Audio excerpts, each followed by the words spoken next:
December 28, 1966, in a small village within Kisumu, Beatrice Adongo would be born to Wilkista Rachir, the second wife to Martin Rachir, a Railways Corporation worker.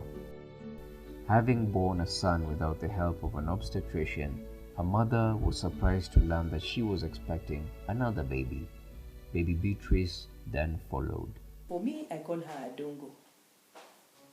When they were born, I was very young, and my mom tells me that I love to carry them. She grew up in a Wasi village, with her other siblings as a timid second twin. Adongo had learned from an early age that when Opio is crawling fast to come and breastfeed, she would just leap out of my mother's lap and let Opio breastfeed. Her brother's aggressive nature would perhaps shape Beatrice's silent, obedient, and calm nature. At the age of 5, she was separated from her twin brother Francis when she went to school at Our Lady of Mercy in Nairobi. Aged 16, Beatrice joined a Wasi secondary school, and this meant that she had to leave the city and travel back home. So when my father looked at her results and thought that she would not get a town school, he immediately made the decision to take her up country. It was very challenging. The life there was very different. Here you are coming from a town house where there's electricity, there's water, all the facilities are there, and then all of a sudden she moved to a rural place where there was no electricity, there was no running water. Life in the remote village was difficult. She had to walk long distances to and from school to get each day's meal. Living in the village turned out to be quite the challenge, as she missed the opportunity to grow up with her fellow siblings. Just changing to home life, interacting and befriending children there, it took her time to even blend with them. Because sometimes they kind of like mark you like the town one, and it's not so easy to befriend them. So I think it must have been challenging for her. Despite the numerous hardships, she finally successfully finished her high school and came back to Nairobi to continue pursuing her education. In fact, according to me, I wanted her to go back to school and get better grades. But she was set to achieve even with those results. So we decided that she goes to college. So after she decided she wanted to do secretarial, I took her for secretarial. And she did well and she excelled. She would then join Reeswood Secretarial College, where she met many of her friends, some of whom she is still in touch with to date. In 1987, she got her first job as a clerk for Komoko Cooperative Society in Nairobi's industrial area. Her starting salary would be 57 shillings per day, as she impressed her bosses with her efficiency at the workplace. Amidst all the work and through meeting new people, Beatrice fell in love and would later be introduced to the entire Sule family. And as she was walking down the steps, I did not know that this cousin to my husband, that the man was concentrating on her coming down. So he's like, "Is this your young sister?" And I'm like, "Yeah." "How can you tell me you have a young sister here and I also have a young brother who needs a wife?" So he immediately said it was on a Saturday evening, and he told me that tomorrow morning at 8, my brother will be in this house. Beatrice would later shift careers in 1991 and begin working with the United Nations office in Nairobi.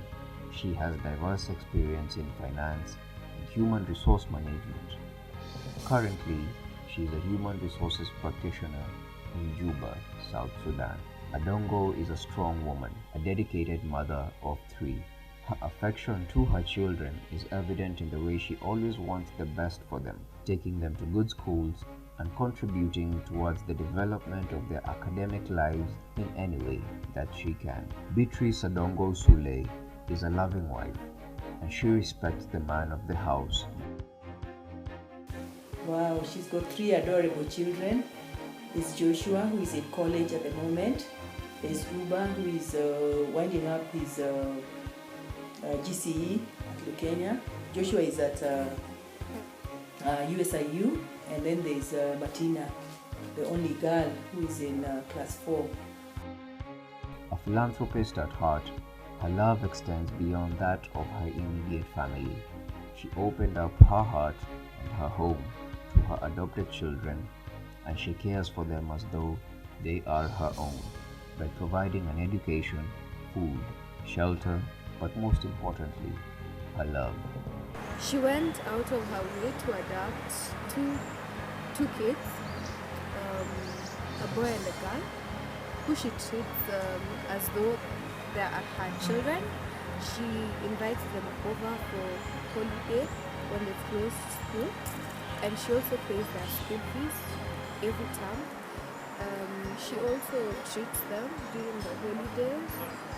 When they come to visit her, she buys them clothes, books, and she just shows them love as though they are her own children.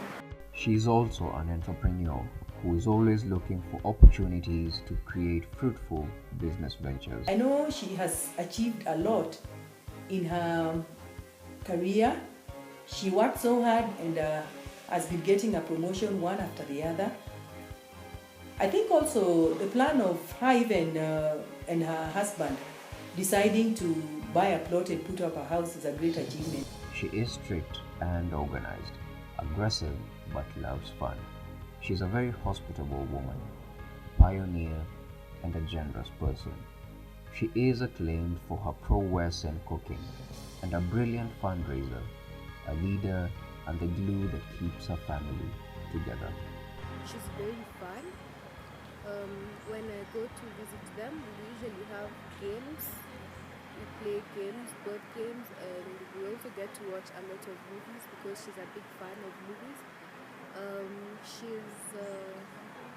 She's also very very kind because she always gives us advice on what to do, which course to do, and also she also encourages us to be fast and do whatever we are doing quickly and to perfection. She likes perfection and good standards. Above all, Beatrice has reverence for her God. She believes that tough times make her stronger and challenges are the stepping stones to our success. Dongo still knows that she has so much more to do in her lifetime, and she is alert and ready for the next chapter in her life. Beatrice Adongo Sule, The Life and Times.